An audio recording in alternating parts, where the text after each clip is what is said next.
Hello everyone, कैसे हैं सभी। चलिए स्टार्ट करते हैं हमारा नेक्स्ट लेक्चर। बायोकेमिस्ट्री की सीरीज के अंदर हम अभी डिस्कस कर रहे हैं बॉन्ड्स के बारे में। लास्ट लेक्चर तक हमने coordinate bond and electrostatic interactions पढ़ ली थी। वीक इंटरेक्शंस के अंदर हम नेक्स्ट पढ़ने वाले हैं हाइड्रोजन बॉन्ड। हाइड्रोजन बॉन्ड एक बहुत इंटरेस्टिंग सा बॉन्ड है, लेकिन थोड़ा सा डेफिनेशन वाइज देखें तो ये थोड़ा कंफ्यूजिंग भी होता है। चलिए आज कंफ्यूजन दूर करते हैं। क्या है हाइड्रोजन बॉन्ड, बात करते हैं। हाइड्रोजन बॉन्ड जैसे नाम से समझ में आ रहा है कि इसके अंदर एक हाइड्रोजन तो जरूर है, और इसके अंदर जो हाइड्रोजन है वो एक तो बॉन्ड बनाएगा, इंटरेक्शन करेगा, जिसके बेसिस पे इसका नाम रखा हुआ है। चलिए बात कर लेते हैं किस तरीके की ये इंटरेक्शन होगी। देखिए, हाइड्रोजन एटम, ये रहा हाइड्रोजन एटम। अब थोड़ा सा कहानी सुनिएगा। इस हाइड्रोजन एटम ने एक एटम है X, कोई भी एक एटम है X, इसके साथ में एक कोवेलेंट बॉन्ड बनाया। ये कोवेलेंट बॉन्ड है, तो ये बॉन्ड कोवेलेंट बॉन्ड हो गया। कोवेलेंट बॉन्ड बना दिया इसने X के साथ में। अब दूसरा पार्ट सुनिए स्टोरी का कि ये जो X एटम है इसकी इलेक्ट्रोनेगेटिविटी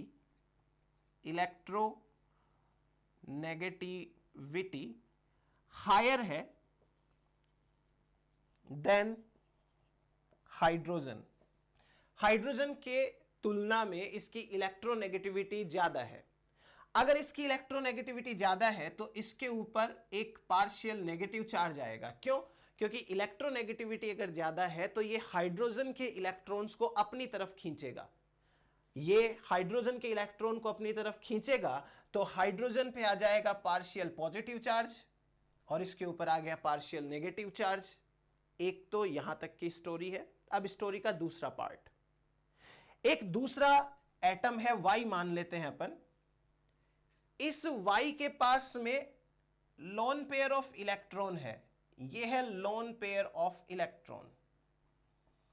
इसके पास में lone pair of electron present है। अब सोच लीजिए कि क्या होने वाला है।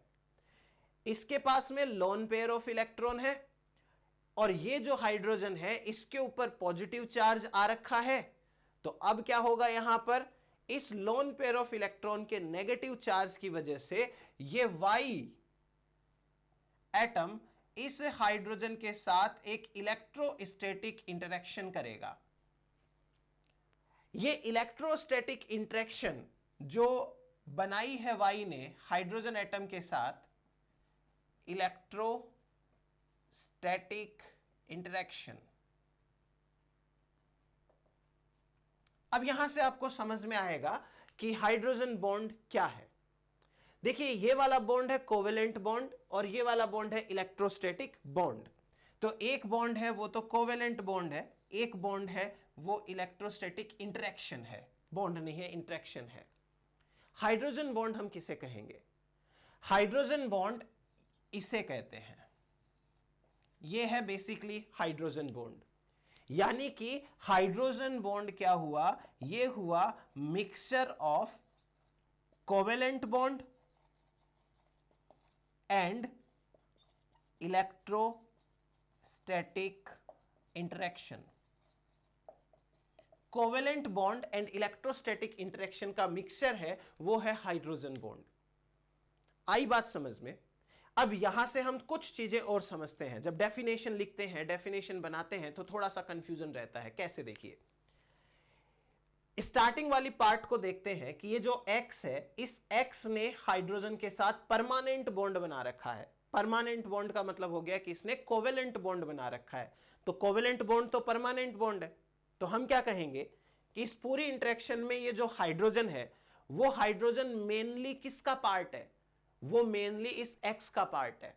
X एटम का पार्ट है वो, क्योंकि X एटम के साथ में उसने इलेक्ट्रॉन की शेयरिंग की हुई है। उसने इलेक्ट्रॉन को शेयर कर करके एक बॉन्ड बनाया है। तो हाइड्रोजन एटम X का पार्ट है, ये X का ही हिस्सा है। इसलिए ये जो X है इस X को कहते हैं डोनर एटम, ये है डोनर एटम। Y ने क्या किया, Y ने एक हाइड्रोजन एटम जो किसी और मॉलिक्यूल का पार्ट है उसको एक्सेप्ट किया है, इसलिए इसे हम कहते हैं एक्सेप्टर एटम। ये एक्सेप्टर हो गया और X जो है वो डोनर हो गया। तो जब आप डेफिनेशन बनाते हो तो डेफिनेशन में यही तो लिखते हो कि हाइड्रोजन बॉन्डिंग क्या है, एक डोनर एटम अपना हाइड्रोजन एक्सेप्टर के साथ शेयर करता है जिसके ऊपर लोन पेयर ऑफ इलेक्ट्रॉन होते हैं। ना तो ये वाला बॉन्ड है वो हाइड्रोजन बॉन्ड है, ना ये वाला बॉन्ड हाइड्रोजन बॉन्ड है, कंप्लीट बॉन्ड जो है वो हाइड्रोजन बॉन्ड कहलाता है। It's a mixture of covalent bond and electrostatic bond. हाँ, ये बात जरूर है कि इस मिक्सचर के अंदर 10% पार्ट ही कोवेलेंट बॉन्ड होता है और 90% जो है वो इलेक्ट्रोस्टैटिक इंटरेक्शन है। इलेक्ट्रोस्टैटिक इंटरेक्शन, इतना मतलब ये आपको थोड़ा सा देखना है कि 10% is covalent bond and 90% it is electrostatic interaction. बाकी सिंपल सी कहानी है और इसकी अलग अलग प्रॉपर्टीज हैं जो हम अच्छे से डिस्कस करेंगे। तो चलिए एक तो स्क्रीनशॉट ले लीजिए इसका, ताकि आपको चीजें समझ में आए। अब इसके बाद में आप थोड़ी डेफिनेशंस टाइप की लिख लीजिए, तो यहां से कुछ चीजें क्लियर होंगी। लिखिए, hydrogen bond is the bond between hydrogen bond is the bond between an atom which is behaving as hydrogen donor and another atom which is having a lone pair of electron and behaving as hydrogen acceptor। तो एक तो donor की तरह behave कर रहा है, एक acceptor की तरह बिहेव कर रहा है। तो हाइड्रोजन एटम जो है वो एक मिक्सचर है। Hydrogen atom is the hydrogen bond is the mixture of covalent and electrostatic interaction. इन दोनों के बीच का जो है वो एक मिक्सचर होगा ये। अब इसके बाद में कुछ और इसकी बेसिक सिंपल सी प्रॉपर्टीज देखते हैं। हाइड्रोजन बॉन्डिंग तब अच्छे से हो पाएगी जब इलेक्ट्रोनेगेटिविटी का डिफरेंस अच्छा खासा देखने को मिले। तो ये डिफरेंस किस तरीके से रोल प्ले करता है, बॉन्डिंग किस किस बात पे डिपेंड करती है, देखिए। बॉन्डिंग डिपेंड्स अपॉन, बॉन्डिंग किस किस चीज पे डिपेंड करेगी। Point number 1, bonding depends upon nature of donor and acceptor atoms। Number 2, specific distance, specific distance and angle between them। Atoms के बीच में स्पेसिफिक डिस्टेंस कितनी है, डोनर और एक्सेप्टर के बीच में, और साथ ही साथ direction. Hydrogen bond highly directional bond होता है। अभी मैं समझाऊंगा कि ये डायरेक्शनल बॉन्ड होने का मतलब क्या होता है। ये 3 चीजें हैं, एक तो स्क्रीनशॉट ले लीजिए इनका और एक लाइन लिखिए। Hydrogen bond is the directional bond, hydrogen bond is the directional bond and its strength depends upon, and its strength depends upon the angle, the bond angle. Bond angle के ऊपर इसकी distance strength है वो depend करती है। चलो देखते हैं क्या कहना चाहता है ये लाइन। बहुत सिंपल है। हमने कहा कि X है एक डोनर और हाइड्रोजन एटम को एक्सेप्ट कर रहा है Y, जिसके पास में लोन पेयर ऑफ इलेक्ट्रॉन है। यहां देखिए, अगर डोनर और एक्सेप्टर दोनों एक लाइन के अंदर प्रेजेंट है, तो यहां बन रहा है 180 डिग्री का एक एंगल। ये जो 180 डिग्री का एंगल बना है, ये 180 डिग्री का एंगल सबसे स्ट्रॉन्ग हाइड्रोजन बॉन्ड माना जाता है। अगर हाइड्रोजन डोनर और हाइड्रोजन एक्सेप्टर एक लाइन में हो तो ये मोस्ट स्ट्रॉन्ग हाइड्रोजन बॉन्ड की कैटेगरी में आ जाएगा। मोस्ट स्ट्रॉन्ग हाइड्रोजन बॉन्ड होता है। फिर इसके बाद में देखिए, हमने सबसे पहली क्लास के अंदर देखा था हाइड्रोजन के 3 आइसोटोप्स होते हैं, प्रोटियम, ड्यूटेरियम एंड ट्राइटियम। इन तीनों में से सबसे ज्यादा स्ट्रॉन्ग हाइड्रोजन बॉन्ड कौन बनाएगा? तो आप ऑर्डर समझिए। एक ऑक्सीजन है, इस ऑक्सीजन की इलेक्ट्रोनेगेटिविटी सबसे ज्यादा है बायोलॉजिकल सिस्टम में, और ये ट्राइटियम है, वो हाइड्रोजन है, ठीक है, ये हाइड्रोजन ट्राइटियम है। इसने बॉन्ड बना रखा है ऑक्सीजन के साथ कोवेलेंट। अगर दूसरा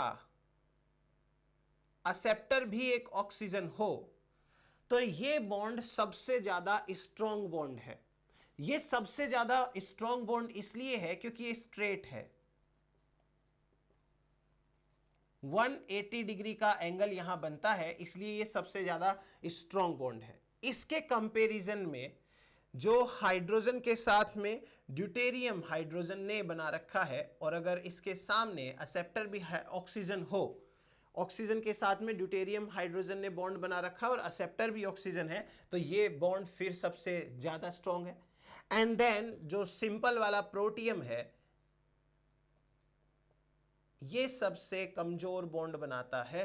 अगर हम बात करें हाइड्रोजन एटम के 3 सिंपल आइसोटोप्स के बारे में, तो इनका सीक्वेंस ये रहेगा एनर्जी वाइज अगर हम बात करें तो। फिर इसके बाद में एक और चीज ध्यान में रखना, यहां 2 एटम्स जो एक डोनर की तरह बिहेव करेगा और एक एक्सेप्टर की तरह बिहेव करेगा, डोनर एंड एक्सेप्टर। अब कहानी क्या है यहां पे? अगर डोनर की इलेक्ट्रोनेगेटिविटी बहुत ज्यादा है तो डोनर हाइड्रोजन के इलेक्ट्रॉन को बहुत अच्छे से खींच लेगा। इससे ज्यादा पॉजिटिव चार्ज आएगा हाइड्रोजन के ऊपर। जैसे मैं आपसे कहूं कि एक हाइड्रोजन है और इस हाइड्रोजन के साथ ऑक्सीजन ने बॉन्ड बनाया, कोवेलेंट बॉन्ड, तो ऑक्सीजन तो इससे ज्यादा इलेक्ट्रोनेगेटिव है, इसलिए ऑक्सीजन ने इसके इलेक्ट्रॉन को अपनी तरफ खींचा, तो यहां पर थोड़ा ज्यादा पॉजिटिव चार्ज आ गया।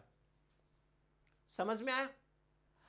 अगर इसके सामने जो एक्सेप्टर है, वो एक्सेप्टर ऑक्सीजन से थोड़ा कम इलेक्ट्रोनेगेटिव हुआ, जैसे कि नाइट्रोजन, तो ये जो बॉन्ड बन रहा है ये सबसे ज्यादा स्ट्रॉन्गेस्ट हाइड्रोजन बॉन्ड बन जाएगा। आपके दिमाग में ये आएगा अभी कि अगर हम इस ऑक्सीजन के दूसरी तरफ एक्सेप्टर भी ऑक्सीजन रख दें तो अच्छा होगा। देखिए, जैसे कुछ बच्चे ऐसे सोच रहे होंगे कि ऐसा अगर बॉन्ड हो जाए तो ये ज्यादा स्ट्रॉन्ग होना चाहिए क्योंकि यहां पर ये भी इलेक्ट्रोनेगेटिव है। बट दिक्कत क्या है कि ऑक्सीजन एक्सेप्टर और ऑक्सीजन डोनर दोनों की इलेक्ट्रोनेगेटिविटी तो समान हो गई, और अगर दोनों की इलेक्ट्रोनेगेटिविटी समान हो गई तो दोनों ही इलेक्ट्रॉन को इक्वल फोर्स के साथ में खींचेंगे, तो ये बॉन्ड उतना स्ट्रॉन्ग नहीं बन पाएगा। ऊपर वाले केस में क्या है कि ऑक्सीजन की इलेक्ट्रोनेगेटिविटी ज्यादा है, इसने हाइड्रोजन के इलेक्ट्रॉन को अपनी तरफ पुल कर रखा है, तो हाइड्रोजन पे जो पॉजिटिव चार्ज आया, उस पॉजिटिव चार्ज की वजह से नाइट्रोजन अच्छे से इसके ऊपर जो है वो इलेक्ट्रोस्टैटिक इंटरेक्शन कर सकता है। लेकिन अगर दूसरी तरफ हमने ऑक्सीजन रख दिया तो जितना फोर्स ये वाला ऑक्सीजन लगाएगा उसके इलेक्ट्रॉन पे, उतना तो ये भी लगा लेगा, और ये अगर लगाएगा तो बॉन्ड की स्ट्रेंथ थोड़ी कमजोर पड़ जाएगी। तो ज्यादा स्ट्रॉन्ग बॉन्ड ये होता है। एग्जाम के अंदर पूछा जा सकता है आपसे कि किस तरीके के बॉन्ड है वो ज्यादा स्ट्रॉन्ग होंगे। तो चलिए मैं आपको ऑर्डर बता देता हूं। उससे पहले आप थोड़ी सी डेफिनेशन लिख लीजिए ताकि आपके काम आएगी ये डेफिनेशंस भी। लिखिए, the bond length between donor and acceptor atom affect the strength, bond length,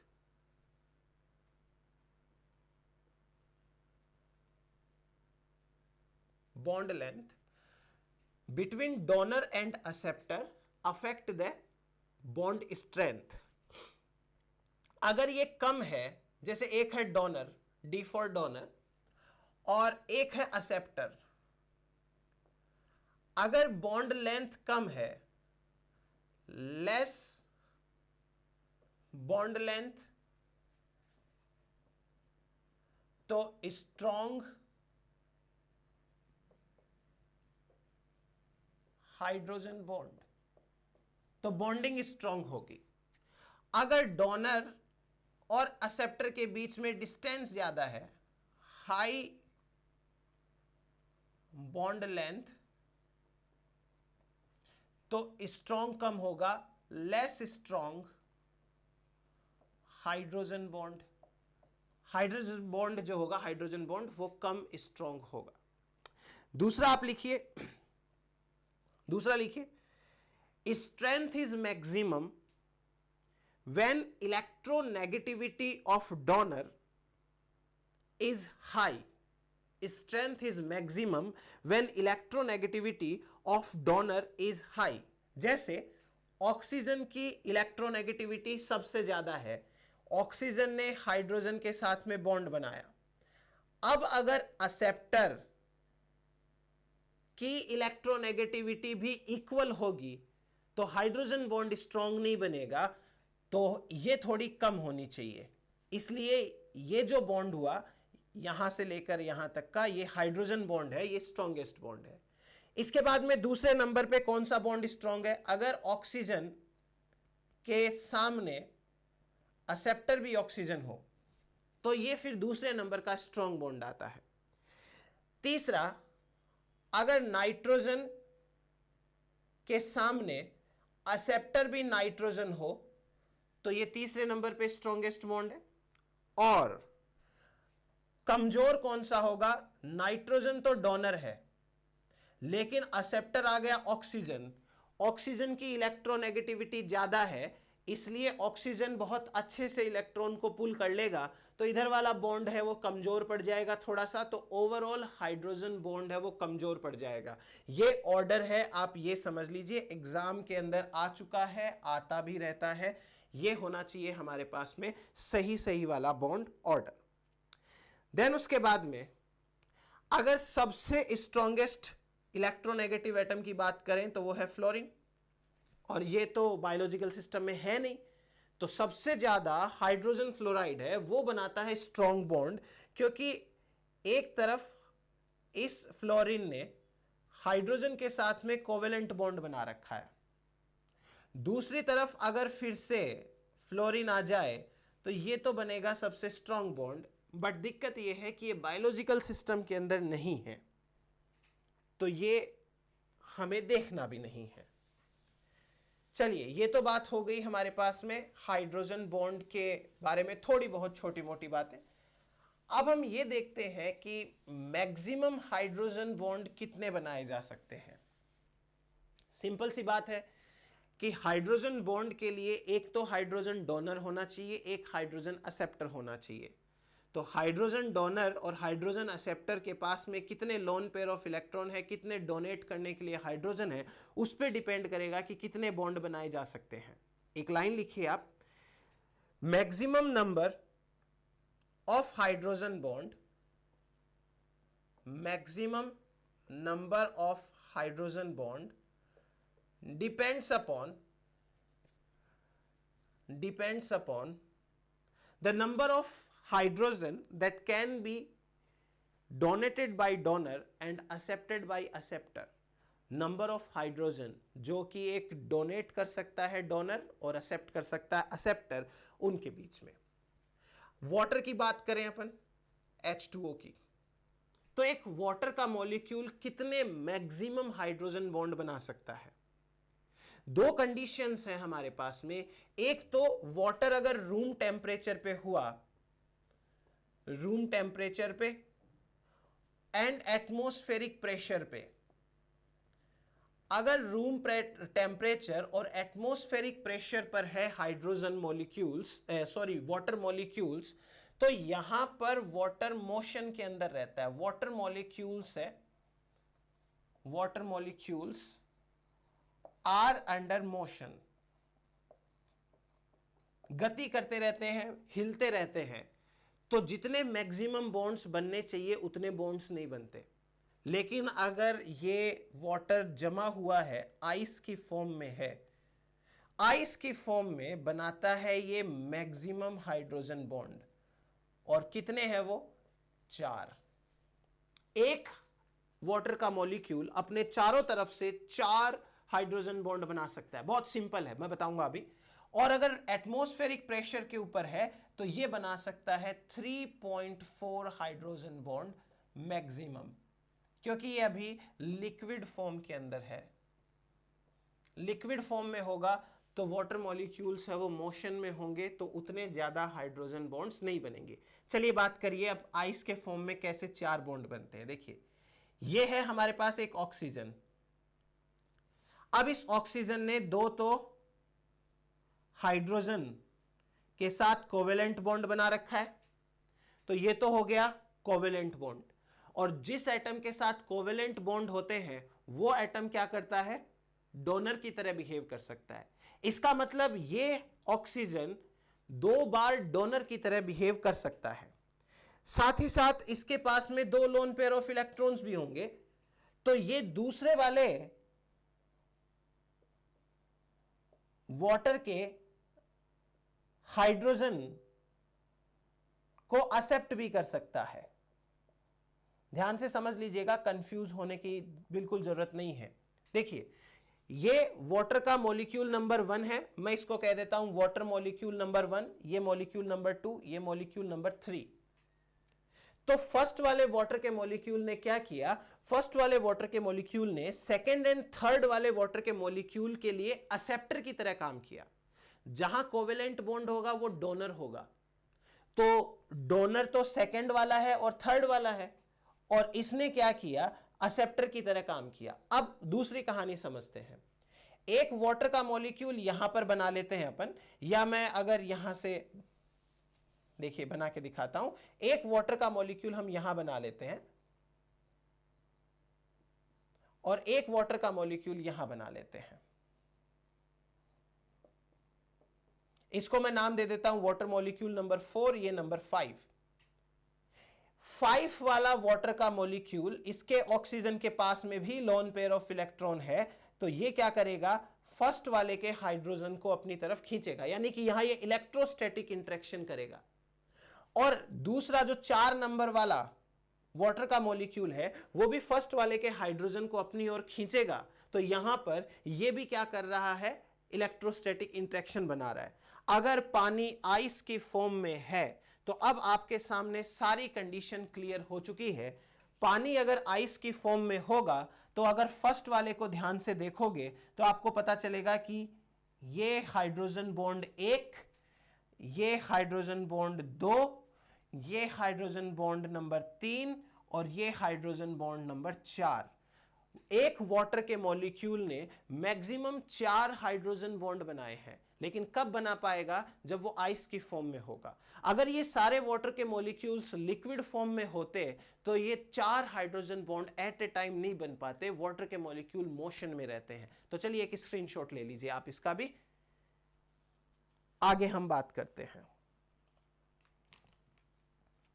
okay, इसके आगे बढ़ते हैं, बात करते हैं कुछ और इंपॉर्टेंट फैक्ट्स की। लिख लिए, एक लाइन लिखिए आप।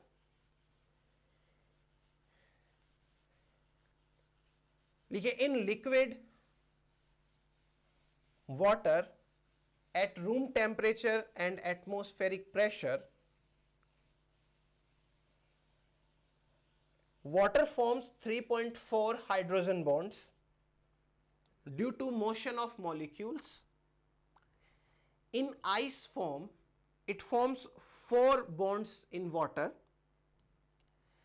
फिर इसके बाद में कुछ और सिंपल बातें और सिंपल फैक्ट है इसके बारे में।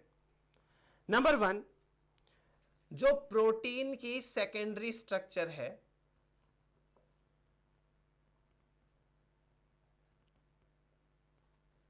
प्रोटीन की सेकेंडरी स्ट्रक्चर का मतलब अल्फा हेलिक्स या बीटा शीट्स वगैरह होती हैं, ये सारी की सारी, ये हाइड्रोजन बॉन्डिंग की वजह से स्टेबलाइज होती है। हाइड्रोजन बॉन्डिंग इनके अंदर मेजर रोल प्ले करती है। लिखिए, secondary structure of protein like alpha helix, beta sheet are stabilized due to hydrogen bonding. ये स्टेबलाइज होती है हाइड्रोजन बॉन्डिंग की वजह से। प्राइमरी जो स्ट्रक्चर होगी वो कोवेलेंट बॉन्डिंग की वजह से स्टेबलाइज होगी, ये जो है वो सेकेंडरी स्ट्रक्चर है। तो N एंड N+4 के बीच में जो बनता है बॉन्ड हाइड्रोजन वाला, उसकी वजह से। दूसरा लिखिए, double standard structure of DNA, double helical structure of DNA is also supported by hydrogen bonding। ये भी हाइड्रोजन बॉन्डिंग है, वही सपोर्ट करता है। तीसरा लिखिए, मैथ्योनिन amino acid, मैथ्योनिन amino acid doesn't form hydrogen bond, क्योंकि इसके अंदर जो एसएच ग्रुप है वो बीच में है, तो वो डोनर की तरह बिहेव नहीं कर पाता है, इसलिए ये हाइड्रोजन बॉन्डिंग नहीं करता। उसके बाद water can form hydrogen bond, water can form hydrogen bond, hence it is liquid। water hydrogen bond बना सकता है, इसलिए वो लिक्विड है। H2S cannot form hydrogen bonds, so it is not liquid। ये लिक्विड नहीं है। क्यों? क्योंकि H2S है वो हाइड्रोजन बॉन्डिंग नहीं बना रही है। हम जब न्यूक्लियोटाइड्स पढ़ेंगे या फिर हम डीएनए की स्ट्रक्चर वगैरह पढ़ेंगे, तब मैं आपको और अच्छे से क्लियर कर दूंगा। यहां सिर्फ इंफॉर्मेशन लिख लीजिए कि adenine can form 4 hydrogen bonds और guanine can form 6 hydrogen bonds. DNA का एडेनिन जो होता है वो अगर चाहे तो मैक्सिमम 4 हाइड्रोजन बॉन्ड बना सकता है, और ग्वानिन जो है वो चाहे तो 6 हाइड्रोजन बॉन्ड्स हैं वो बना सकता है। फिर हाइड्रोजन बॉन्डिंग को लेकर के 2 तरीके की बॉन्डिंग उनकी स्ट्रक्चर वाइज बात की जा सकती है। एक तो होती है सिमिट्रिकल हाइड्रोजन बॉन्ड, एक होता है non symmetrical hydrogen bond. Symmetrical hydrogen bond का मतलब यह हुआ कि जब हाइड्रोजन एटम डोनर और एक्सेप्टर के बीच में हो, बिल्कुल मिडल में हो, तो उसे हम कहते हैं symmetrical hydrogen bond. Symmetrical hydrogen bond, इसका मतलब क्या हुआ? एक तो है डोनर और एक है एक्सेप्टर, और हाइड्रोजन बॉन्ड इन दोनों के बीच में है, यानी कि ये डिस्टेंस और ये डिस्टेंस इक्वल हो तो हम इसे कहते हैं सिमिट्रिकल हाइड्रोजन बॉन्ड। और अगर ये डिस्टेंस सिमिलर नहीं हुई तो हम इसे कह देंगे एसिमिट्रिकल हाइड्रोजन बॉन्ड। तो ये हाइड्रोजन बॉन्ड के बारे में थोड़ी बहुत जानकारी। नेक्स्ट टू दिस हम पढ़ेंगे हाइड्रोजन बॉन्ड के ऊपर सराउंडिंग एनवायरनमेंट का क्या इफेक्ट हो सकता है। सो आप हेडिंग डालिए, effect of environment on hydrogen bond. अब मैं आपको एक सिंपल सी बात वापस से रिकॉल कराता हूं, बहुत सिंपल सी बात है। हमने एक कॉन्सेप्ट पढ़ा हुआ है और कॉन्सेप्ट सिंपल सा ये है कि अगर पोलर सॉल्यूशन के अंदर हम कोई मॉलिक्यूल को डालें जिसने पहले से अपने आप में हाइड्रोजन बॉन्डिंग शो कर रखी हो। एक और चीज बता दूं कि जो हाइड्रोजन बॉन्डिंग है वो इंट्रामोलिक्यूलर भी होती है। इंट्रामोलिक्यूलर मतलब एक ही मॉलिक्यूल है, उसके अंदर ही उसी के एटम्स जो है वो हाइड्रोजन बॉन्डिंग कर रहे हैं। जैसे कि प्रोटीन की डबल स्टैंडर्ड स्ट्रक्चर, यहां पे आपको हाइड्रोजन बॉन्डिंग देखने को मिलेगी N एंड N+4 वाले के बीच में, एटम के बीच। तो ये इंट्रामोलिक्यूलर है। इंटरमोलिक्यूलर भी हो सकती है,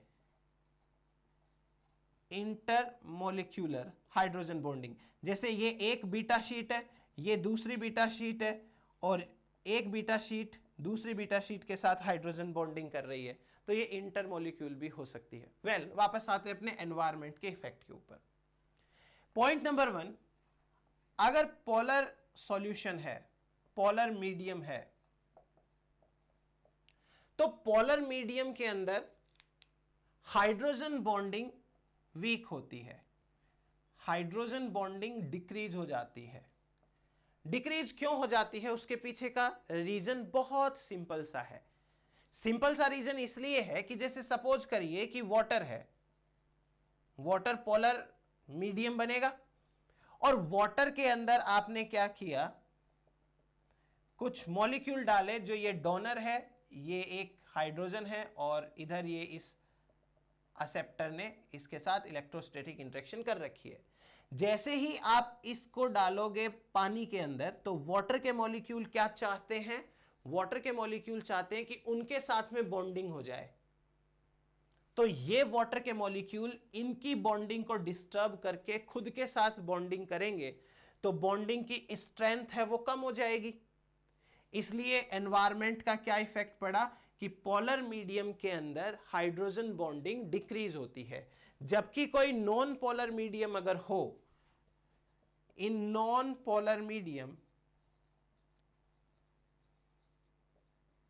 नॉन पोलर मीडियम के अंदर हाइड्रोजन बॉन्डिंग बढ़ती है, हाइड्रोजन बॉन्डिंग नॉन पोलर के अंदर बढ़ेगी। तो ये तो हो गया polar medium and non polar medium का इफेक्ट। आप इसको लैंग्वेज के अंदर लिख लीजिए ताकि काम आएंगे आपके नोट्स, साथ साथ सॉरी नोट्स बनाते जाइएगा। लिखिए, in polar environment, in polar environment, bracket में लिखिए water, hydrogen bonding decreases because water molecules wants to form hydrogen bonds. दूसरा लिखिए, in non-polar medium, non-polar medium like benzene, like butanol, etc., hydrogen bonds are strong. तो वहां hydrogen bonding थोड़ी strong होगी। दूसरा effect लिखिए, टेम्परेचर इफेक्ट। टेम्परेचर का क्या इफेक्ट होगा, टेम्परेचर का इफेक्ट ऐसा है कि एज टेम्परेचर इंक्रीज, जैसे ही टेम्परेचर इंक्रीज होगा हाइड्रोजन बॉन्डिंग डिक्रीज होगी, हाइड्रोजन बॉन्डिंग डिक्रीज हो जाएगी। और यहां पर ये जो हाइड्रोजन बॉन्डिंग डिक्रीज हो रही है, इसके लिए एक टर्म इस्तेमाल किया गया है, ऑल और नन फिनोमिनन। ऑल और नन फिनोमिनन, मैं बताता हूं ये ऑल और नन फिनोमिनन क्या होता है। देखो, सपोज करो कि हमारे पास में एक डबल स्ट्रैंडेड डीएनए है, डबल स्ट्रैंडेड स्ट्रक्चर है डीएनए की, राइट। यहां पर हाइड्रोजन बॉन्डिंग हो रखी है, अपने को पता होता है कि ये हाइड्रोजन बॉन्डिंग यहां पर है। अब क्या होगा कि आपने टेम्परेचर इंक्रीज किया, टेम्परेचर इंक्रीज कर दिया, तो कुछ देर के लिए, तो कुछ समय तक तो ये डीएनए का जो मॉलिक्यूल है यहां पे, ये रेजिस्ट करेगा। रेजिस्ट करेगा इन द सेंस कि कोई फर्क नहीं पड़ेगा और ये स्टेबल रहेगा, इसकी स्ट्रक्चर वैसे ही रहेगी। ठीक है, चलो कोई बात नहीं। लेकिन जब टेम्परेचर ज्यादा राइज होगा तो ये डीएनए के दोनों स्ट्रैंड आपस में खुलना चालू होंगे और फिर उसके बाद में अपने आप सारे के सारे खुल जाएंगे। कहने का मतलब, या तो सारे हाइड्रोजन बॉन्ड्स बने रहेंगे और अगर वो खुलना शुरू हुए तो सारे के सारे एक साथ खुलेंगे। इसे कहते हैं ऑल और नन फिनोमिनन। इसके लिए ग्राफ है, वो बना लीजिए। एक तरफ टेम्परेचर बढ़ रहा है, एक तरफ तो टेम्परेचर होता है, दूसरी तरफ बॉन्डिंग है, हाइड्रोजन की बॉन्डिंग है, ठीक है। तो कुछ देर तक तो रेजिस्ट करेंगे कि भाई हाइड्रोजन बॉन्ड्स नहीं खुल रहे, लेकिन उसके बाद में एकदम शार्पली डिक्रीज हो जाएगा, सारे हाइड्रोजन बॉन्ड्स अपने आप खुलना चालू हो जाएंगे। तो इसे कहते हैं all and none phenomenon. Screenshot ले लीजिए। तो ये हुआ टेम्परेचर का इफेक्ट। मीडियम का इफेक्ट मैंने बताया पोलर एंड नॉन पोलर है, वो क्या करते हैं। फिर फोल्डेड प्रोटीन की बात करें अगर अपन, तो हमने जो कॉन्सेप्ट इलेक्ट्रोस्टैटिक इंटरेक्शन के लिए लगाया, सेम कॉन्सेप्ट लगाना है। लेट्स से कि ये फोल्डेड प्रोटीन है और फोल्डेड प्रोटीन के चारों तरफ एक्वस सॉल्यूशन है, वाटर के मॉलिक्यूल्स है बाहर। तो सोचिए क्या होगा, जो अमाइनो एसिड ऊपर की तरफ होंगे प्रोटीन के अंदर, उन अमाइनो एसिड की बॉन्डिंग को, हाइड्रोजन बॉन्डिंग को वाटर डिस्टर्ब करके खुद के साथ बॉन्डिंग करवाएगा। तो बाहर वालों की तो बॉन्डिंग हो जाएगी डिस्टर्ब, लेकिन जो पेरिफ्री के अंदर हाइड्रोजन बॉन्ड होंगे ये सबसे ज्यादा स्ट्रॉन्ग बॉन्ड होंगे, क्योंकि फोल्डेड प्रोटीन के अंदर जो सेंटर वाले होंगे, पेरिफ्री वाले सॉरी कमजोर होंगे, सेंटर वाले एंटेरियर वाले होंगे वो स्ट्रॉन्ग होंगे, क्योंकि वो वाटर से दूर है। ऐसे ही कॉन्सेप्ट है लिपिड बाइलेयर का। लिपिड बाइलेयर के अंदर भी जो टेल वाला हिस्सा है वो पानी से दूर है, और ये पानी से दूर है इसीलिए यहां पर हाइड्रोजन बॉन्डिंग अच्छे से हो पाएगी, ज्यादा स्ट्रॉन्ग हो पाएगी। तो ये इफेक्ट है हमारे पास में हाइड्रोजन बॉन्ड के ऊपर डिफरेंट फैक्टर्स के। सो आज के लेक्चर के अंदर इतना ही। Thank you so much. आप सब लोग ऐसे ही जुड़े रहिएगा मेरे साथ, रोज मिलेंगे हम नए टॉपिक्स के साथ में। और अगर आप प्रिपरेशन कर रहे हैं तो मन लगा करके कंटिन्यूटी के साथ कीजिए। Thank you so much.